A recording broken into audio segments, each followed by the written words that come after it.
When you build a truck in 100 days, you're probably not gonna get everything right. This is Sunday, our world's first Land Cruiser Chinook that we built in 100 days and drove across 2 continents. This video is the good, the bad, and the ugly, everything that we're gonna change and upgrade for 2.0. Welcome to Total World Runners. If you are tuning in for the first time, thanks for being here. There's an entire build series on this truck and over 50 adventure videos of us taking it from Canada all the way to Argentina and back across Canada. There's a lot to catch up on, I must admit. These shots are the beginning of the end. This is everything that we brought on our trip and exactly how it looked when we got back. Put in the comments what you think the weight of all our gear was that we took on the trip, including parts and pounds.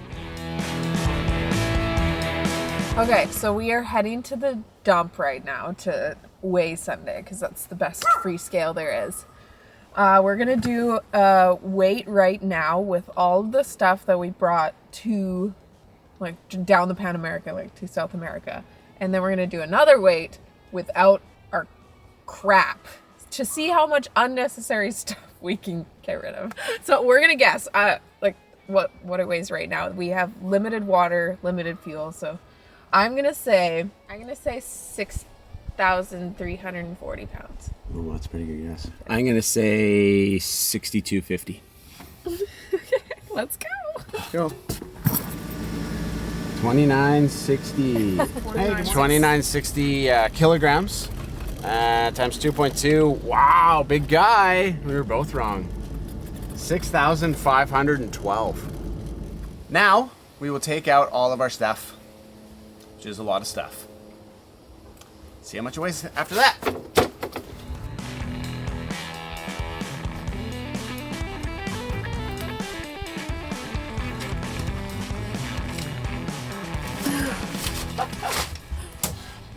This is crazy. Like, so many feelings. These are like not emotions I'm familiar with. We talked about doing this for so long, and then actually doing it is, I don't even have the words. Yeah, I've never felt like this. It's cool. A lot of people are asking us right now, like, why didn't you just keep going, like ship it to Africa and stuff? And I don't think they're remembering that most of this truck is 48 years old, and there's some things that we need to fix. Well, and optimize and refine and change, and that's not supposed to do that. Yeah, pretty much like original Chinooks are made out of dust and dreams. Yes. And there isn't actually a lot of structure, or at least structural integrity. And we found that out really quick. We've known for a long time that all of this needs to change. This is not. Lots of stuff. Lots of stuff. Lots of stuff. What we learned about benches is if it's not easy to get, you won't use it. Yeah. There's so much stuff in here that we can honestly say we never touched. But we are going to drink all the wine we brought home from Argentina.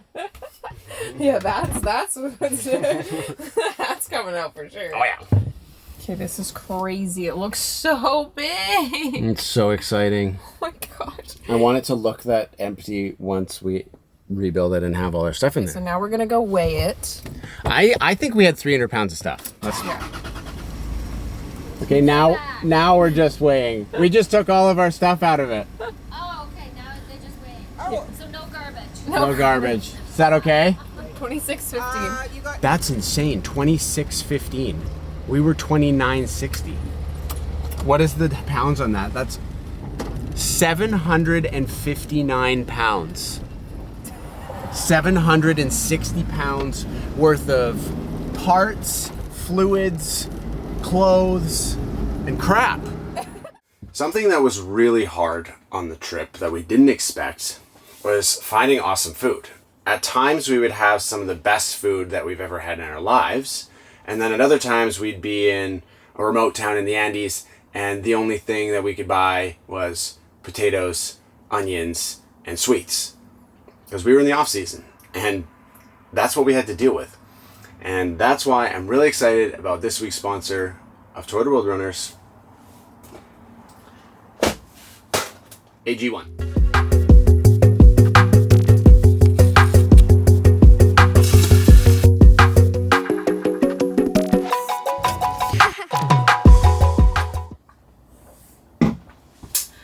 I got sick a lot. And it was something we didn't put on camera because I was embarrassed. I didn't want to be sick on such an amazing trip. But I'd say one thing we took for granted was a routine, a health regime, a nutritional balance. It was something we lacked the whole trip, but wanted the whole trip. From nutrient replenishment, gut optimization, immune support, AG1 helps elevate your baseline health. Routine, fitness, mental health, and nutrition, it's something that no one should take for granted. And we blamed our job. We blamed the busyness of our YouTube career and constantly moving. And it was like, oh, we didn't have the time to do those exercises today. We didn't want to go that extra mile to find those green vegetables. Something as simple as this could have changed so many mornings for us, because I'm a routine person and not having that routine was really hard. I think having foundational nutrition is a benefit for everyone, and our lives are not the only busy lives out there. So keeping it all really simple, it works. It works for me. We've been taking this for a month now, and I'm stoked on it. It tastes good. I feel good.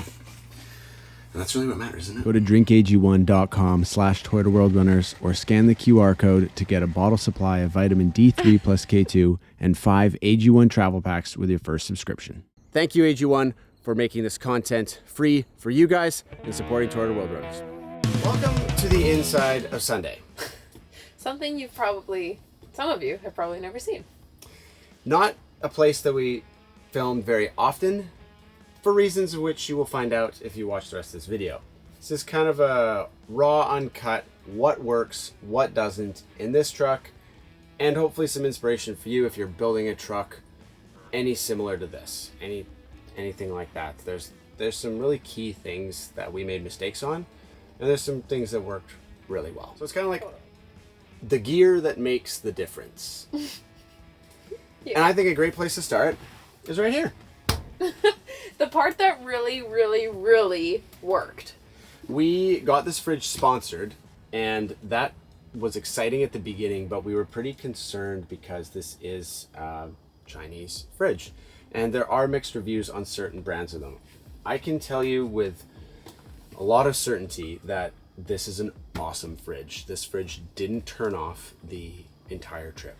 Yeah, which is so crazy. Yes, it was in, plus 40 degrees Celsius, full humidity, always worked. It was down till at minus 20, which it wouldn't need to cycle at all, but it was fine. This is a 60-liter set power fridge. It's a lot bigger than our other 60-liter Alpicool fridge. It's way more insulated. So it's a little bit heavier, but it draws less power and cycles less often than our Alpicool one. So that's ultimately why we went with this guy. What's really cool about it is it has a biscuit, a shelf, and it also has you took it out. It has a little divider so you can have a freezer compartment. Yes, we didn't utilize that very much because we weren't often buying frozen food because we would prefer fresh food. But we're sure that a lot of you like ice cream, and if you do like having ice cream in your freezer, then this is a really good option. Also really like, depending on how you're going to mount it, you can completely remove the lid, which is great for cleaning, and you can put it on the other side. So depending on where you want the face of your thing, you can have it open either way, which is cool. I will say the big mistake that we made with our fridge, and if you're going to build a rig with a permanent fridge, remember this, guys. Plumb in the drain. Yes. Yeah, as much as I love cleaning, I do love cleaning when you spill something in the bottom of the fridge and you can't drain it out. And you have to use an entire roll of paper towel mopping up salsa or like chicken juice. And take everything out. It's gross. And I was just going to say that with the constant change in temperature, the fridge will condensate. Like, even just having the fridge open to load it, like, you just change the temperature of that fridge. So there's always going to be a little bit of moisture. And that moisture sits at the very bottom, so your condiments are always swimming. Yeah. Which is really unfortunate, but it also wouldn't matter if you were able to drain. So if you're looking at a fridge and you're doing a permanent install, make sure it has a drain and plumb it in. This one has a drain that it's a little plug that you pop out, and if I had ran a simple hose just to the ground, would have made our lives a lot better. Moving right along. This is our counter. This is kind of the power seat where we would do all of the cooking and chilling. Couple things to note here. We went with one giant drawer as opposed to multiple little drawers, which we actually really liked, but it did come with some downsides. Always dead bolts. Always dead bolts. So one awesome, massive drawer for all the things. I think the con of that is you pack too many things. Yeah, we filled it with a lot of utensils that you don't need. Like, you don't need an avocado peeler on the road. And I mean, like, I've got, I think, 4 big knives. We've got butter knives. 4 stainless steel butter knives. Like, you just don't. If you think you're gonna be, like, you know, hosting or entertaining, which we did, if you're on the road, it's always bring your own bowl, bring your own cutlery, bring your own plate. We might make the food, but you gotta bring your own utensils. Yeah. So that was a learning lesson, because if you have the space, you're gonna fill it. Yeah. No. Yeah, some of you guys know. How many times you'd be like walking like this and your pocket catches on. Like, it's not a big enough space to have something like that. It just, at the time, they looked nice. But it's different from a real house. Yeah. The other thing, we decided to make the counter 2 inches bigger than the original one, which turned out to be totally unnecessary, because it made when the table's in, it made this space really narrow, and you're not like. I truly think we thought we were gonna host like events in here. You don't need that. Like, this is so much counter space that we really don't need. Like, if this had been further back and the faucet was on the side, would have been a lot better. What's up? Thank you so much for tuning into this video. I noticed a lot of you guys watching are not subscribed. So do us a favor, hit that subscribe button and hit that like button if you haven't already. This is going to be an ongoing process of rebuilding this truck. We'd love to have you along for it and our future international adventures. So join the TWR fam, subscribe if you aren't already. Let's keep going. Okay, moving on down. We loved these sliding doors. Definitely elite. Would totally change out the handles, of course. Like, that was probably the only downside. But they don't come open. They're super easy to get from, not bed mode and bed mode, which was also awesome. Another thing that we loved was the last minute choice to put all of our plates and bowls into a basket. That was huge. I mean, you can take it out, super easy. Sure, it's a mess right now, but that was really awesome. And honestly, the choice of plates and bowls that we did was like super light. What is this, plastic?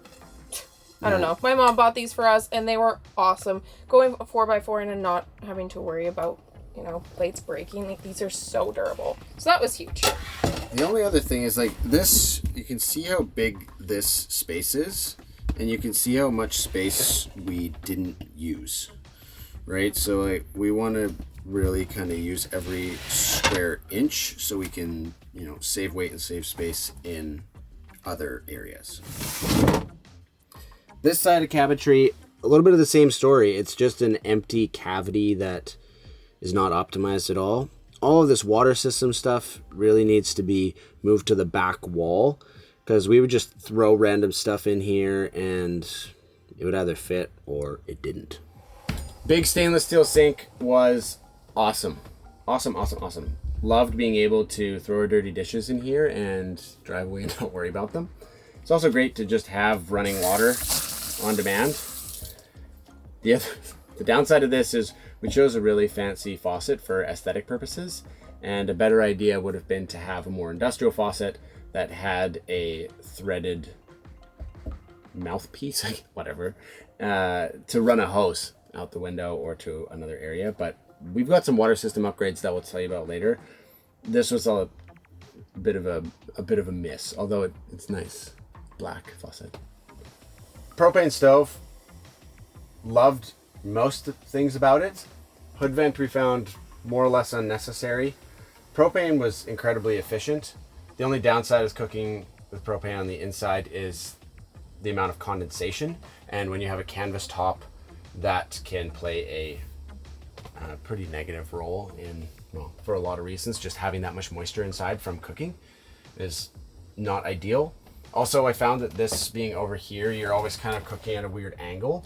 So if this had been here and then either the sink there or the sink over here, there's a lot more time spent at the stove than just in front of the sink. So that's something we're planning to change. But propane overall, I think, is great. It was no problem getting propane on the Pan Am. And the entire trip, we only used 36 pounds of propane. Pantry was the place where we decided to use drawer slides. I think it was a good decision just based on how much weight we had in here with canned goods and rice and spices and stuff. Although I think the quality of stainless is totally going downhill because we bought high quality stainless drawer slides and they still ended up rusting. That's, whatever. 2 big drawers here was great. Being able to access them from inside and outside really easily is nice. Although I would have preferred being able to access the fridge easily from outside, but we'll get to that later when we kind of talk about the redoing of the layouts, which will be really important. Wardrobe is pretty much where we kept all of our clothes. Worked really well. Again, we had removable baskets in here, which really liked because you can take them out, pack them all in, put them in. It'd be a bit of a pain in the neck if it was just a drawer here and you had to. It's nice when you got a big pile of laundry from the laundromat and you're folding it all on the table. It's nice being able to take your basket out, organize your clothes, and put it back in really easily. The only annoying part about this is that the door can only open one way. So if you're outside and you just want to grab a t-shirt or a pair of pants, you pretty much have to come inside. But opening the other way would have been the same thing, but opposite.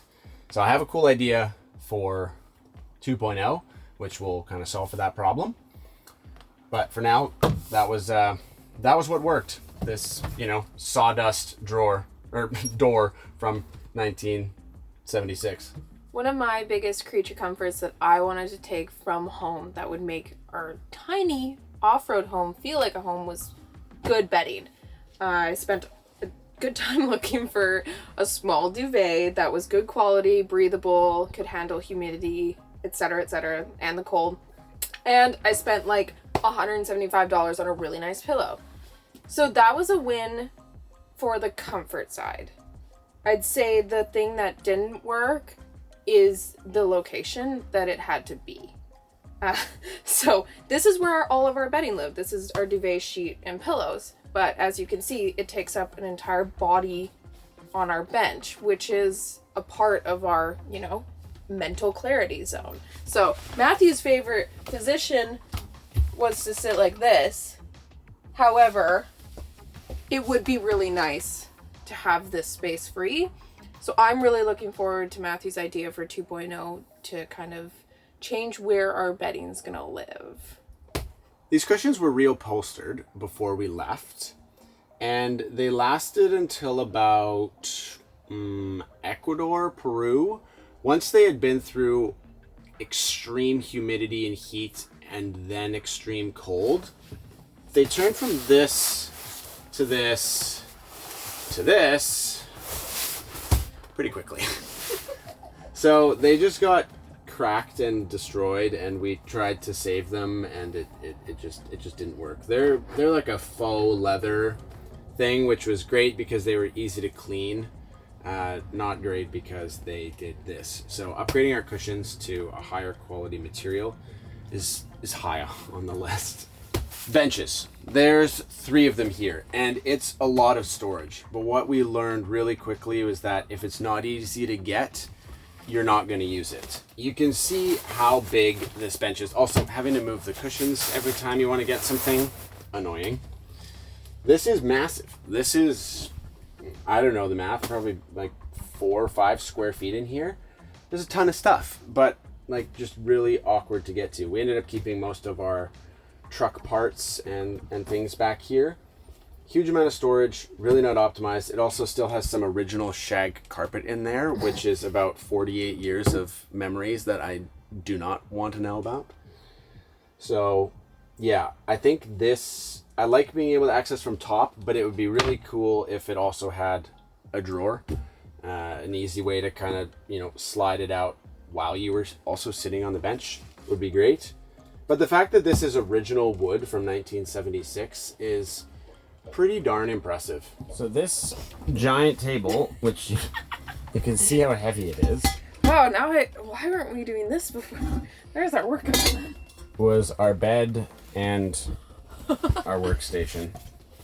The office. The office. The office. You can kind of see it. I'll move the camera back. How big this bad boy is. Like, that takes up most of our house. And yes, if you had to shuffle around, it's a pretty thin hallway. Yeah. Also really nice having a big table to work on. Work at. Yes. Sometimes you would do this, which made it a little bit better, but then I just don't get to leave.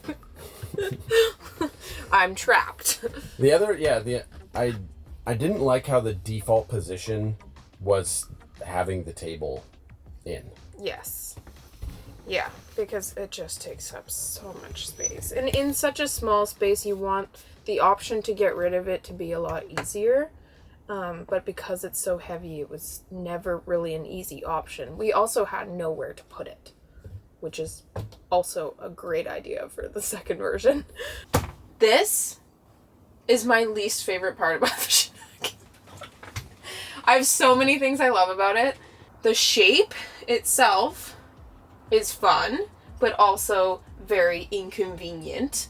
So we ended up shoving bins, bags, coats, whatever up there.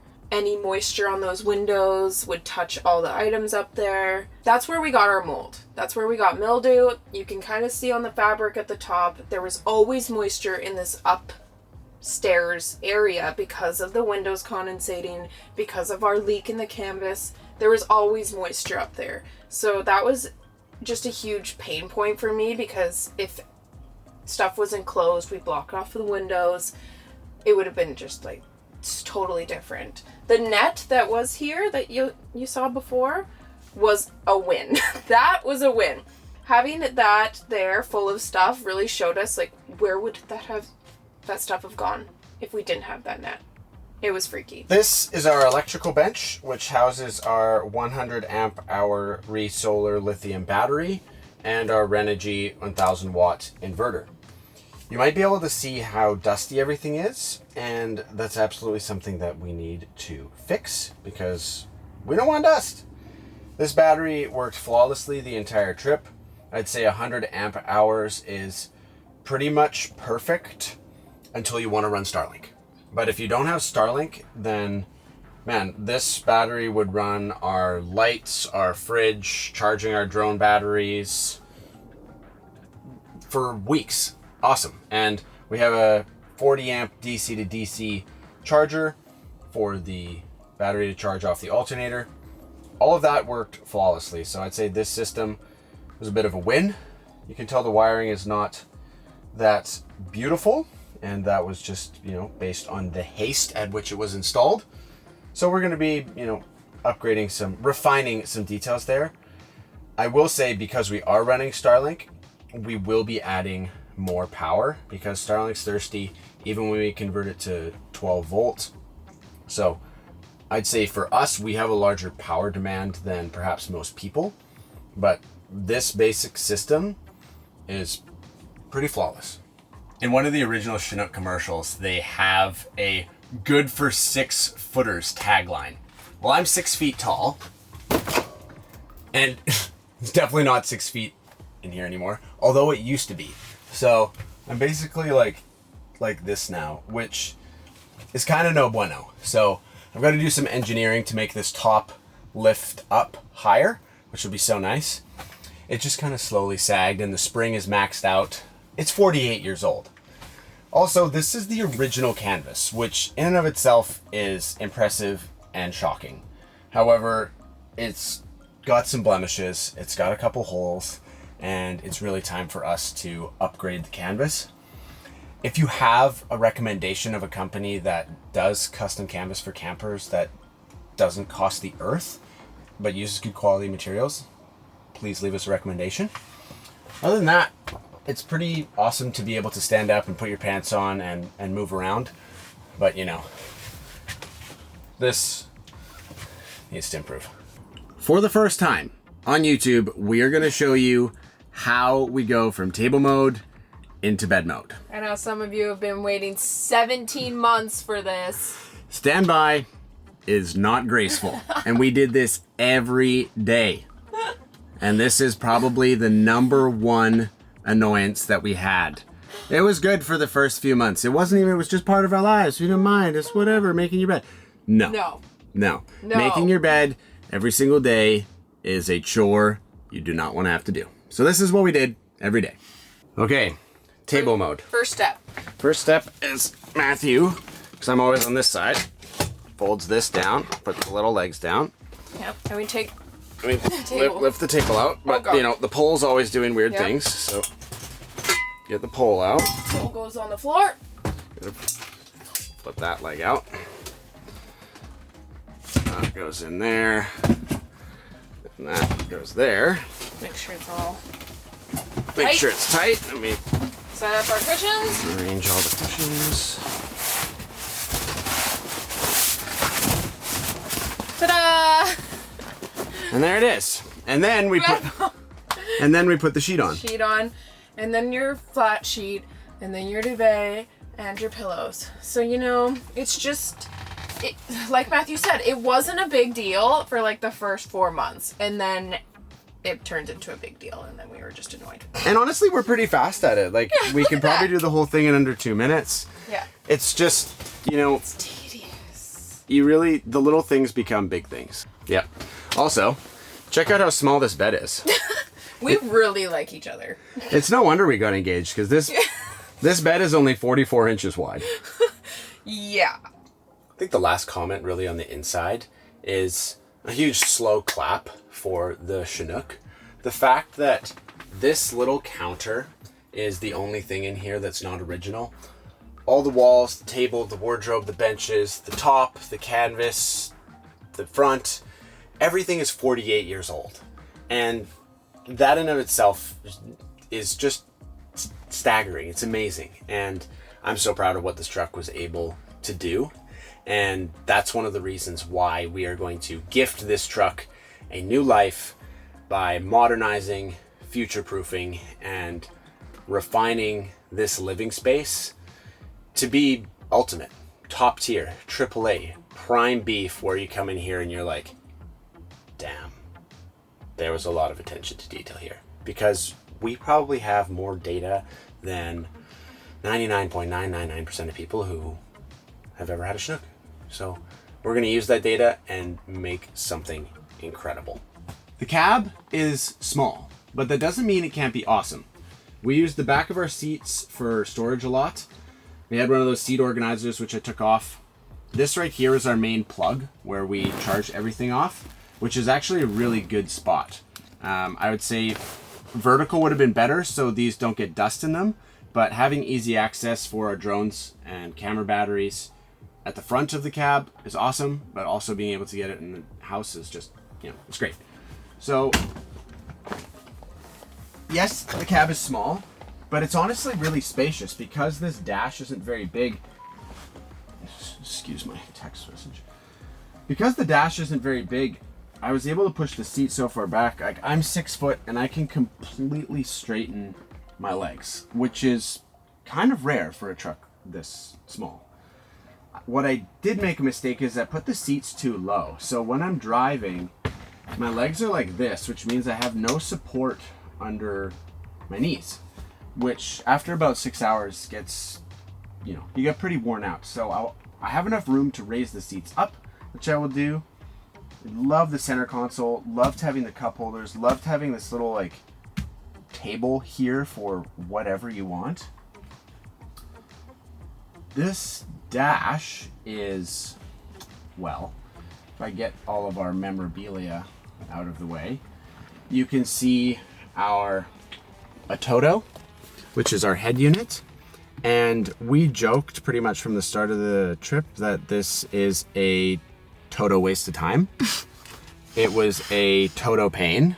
It was a Toto mess.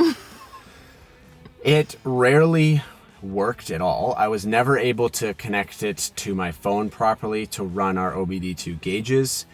When it did use the maps, it would overheat and it would randomly disconnect, usually when it was in a city when I needed it most. And I ended up just cursing at it more than I did celebrating it. So that's getting replaced. Everything else in here is pretty great. Loved having the giant semi-truck shifter. Loved having all of our switches. Fuel gauge left the chat, actually, along with the Speedo, so we had no way to track our fuel economy, which led to some Stories. Yeah. We'll call it what it is. We've got a 3D printer now, which is gonna make doing some mods to the cab pretty freaking awesome. So stay tuned for that. Really stoked to be able to design and make things really intentionally. Glove box, awesome. You know, love that it's a original metal dash. Super cool. Beep, beep. Love it. One of the other annoying parts is our original dash pad was just sun-baked and destroyed. And unfortunately we threw it out, although I probably could have fixed it. So we have this blanket here, which, as you know, as beautiful as it is for our, you know, Mexican heritage, it reflects off the window so bad. And if you've been around a while, you've probably noticed the reflection when we're shooting through the windscreen. Well, it's a major pain in the neck for editing because it changes the colors of everything. Like there's the reflection here where the hue of the blues will be, it's just a mess. It's a total pain in the neck. So the fact that the dash is white and this blanket was a pattern, that cannot be. So for 2.0, we absolutely need to have speakers because we were using a portable house speaker, which was fine, but it certainly could be better. Also, we kind of cheaped out on the insulation of the cab, which was a mistake. So we've got to take off the floor, re-insulate it, insulate the doors so it's a bit less of a tin can. That'll be really nice to have a quiet drive where you could actually take a phone call if you needed to. Sounds like a dream. This 3.4 liter V6 was a beast. I can't fault it for anything, really. It did the whole thing, you know. 50,000 kilometers later, the only hiccup we had that was engine related was a burnt spark plug wire. I will say we have some ideas for upgrades that we're thinking of. No, it's not a supercharger. I don't want to pay the premium tax if we're going international, but I'd love to hear your ideas. What motor would you put in here? And more importantly, why would you put it in here? Because I've got a lot of ideas, although I can't really fault this engine for anything really. Sure, it's not a powerhouse, but really if you're traveling internationally, the only really big rock that you need is reliable. I can work with a motor that's not super fuel efficient, but it has to be reliable. And the old 5VZ ticked that box for sure. Outdoor table and outdoor stove work great. Love having indoor and outdoor cooking setups. What didn't work is how far away the fridge is from outside. Just having to climb in and out to get different ingredients is annoying. So 2.0, I want to have the fridge at the back here. That's gonna be real nice. Propane tank, can't fault it, except that it's not sealed, so it gets really gross in there. Roam awning, awesome. Also can't fault it. Great product, recommend it. It's a 270 awning. It does its job, especially in the sun. I'd say we used it more for sun than rain because it was raining. We were just inside. Rapture Customs in Nanaimo nailed it with our decals. These took an absolute beating on the Pan Am and held up great. We're gonna need more. As you guys know, I'm a huge fan of the Falcons. I cannot recommend this tire enough to anybody doing hybrid travel on and off road. 50,000 kilometers later, we've had 0 punctures, 0 issues, and there's still a ton of tread on these. The no wheel arch fender guard thing here, big pain in the neck. Throws mud everywhere. This did help a little bit from throwing things right into the window, but this is a problem that we will be solving for. Another thing we need to solve for is the location of the exhaust. Our boy Fabsol did the exhaust, and I basically gave him no time to do any of it, and also no space because I took up the whole back of the truck with our fuel tank. So this is where it ended up, and it was cool for a bit, but it's just really loud. So we're gonna run the exhaust out the back, and it's also gonna be stainless. The Pan Am was certainly not kind from a rust perspective. Honestly, most of this happened from the 55 days this truck spent at sea in a container. So that's kind of sad, but we've got some work to do to remove and prevent rust in the future. Oh, I will say, this Canada-proof battery that we got here in Nanaimo, legend. Didn't miss once. At crazy altitude, crazy temperatures, high and low. I put one in the Yeti because it was like a no-brainer.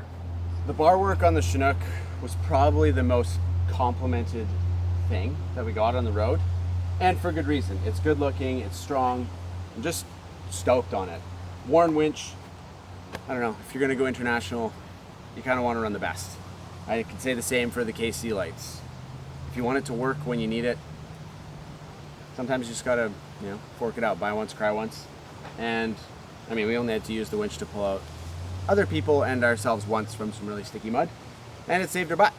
So, slow clap for Warren, West Canada KC lights.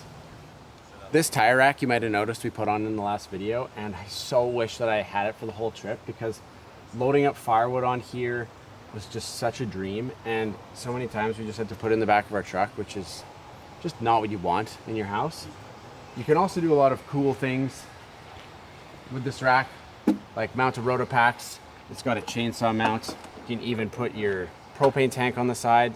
So it's about as multifunctional as it gets for not bolting anything to your truck. It's like ratchet straps, teeth dig into the tire, and away you go. You can put a cooler up there. You can pretty much be as versatile as you want, and I'm pumped on this thing. You can get it in aluminum or in black, and yeah, pretty sick.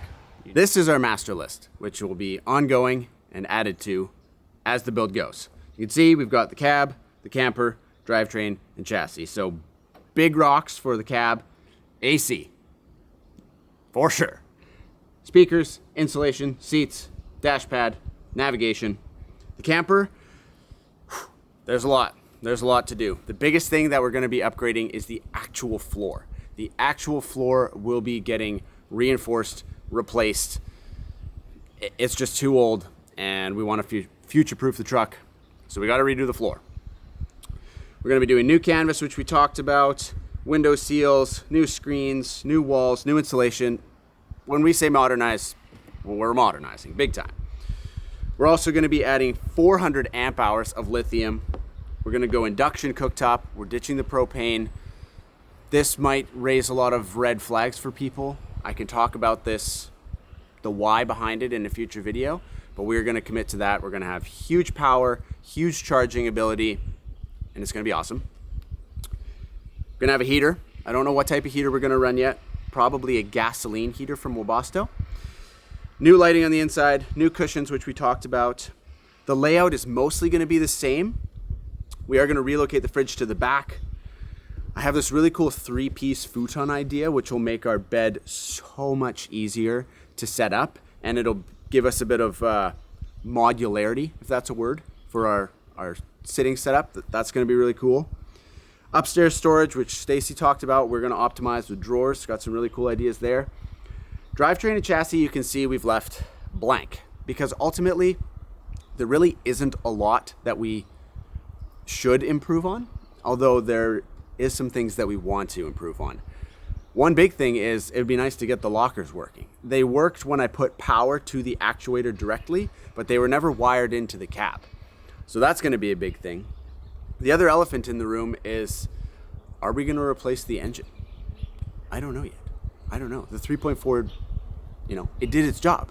Should we put a bigger engine in? Should we put a diesel in? It's going to cost way more, but we could do a whole video on this. If you want a whole video on how I'm thinking about the process of choosing an engine for this rig, let us know in the comments.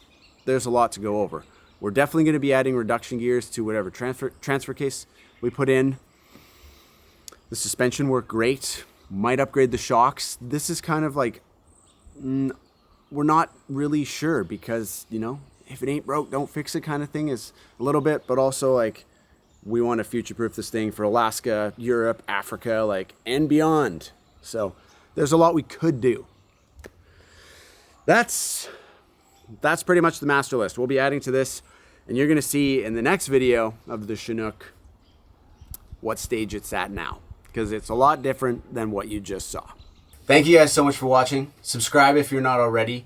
If you want to know the real-time behind-the-scenes updates on what's actually going on, the motor we've already picked for the Chinook, maybe, then catch us on Patreon. We share all the behind-the-scenes goodies on there. And tune in next time to find out how we ended up here.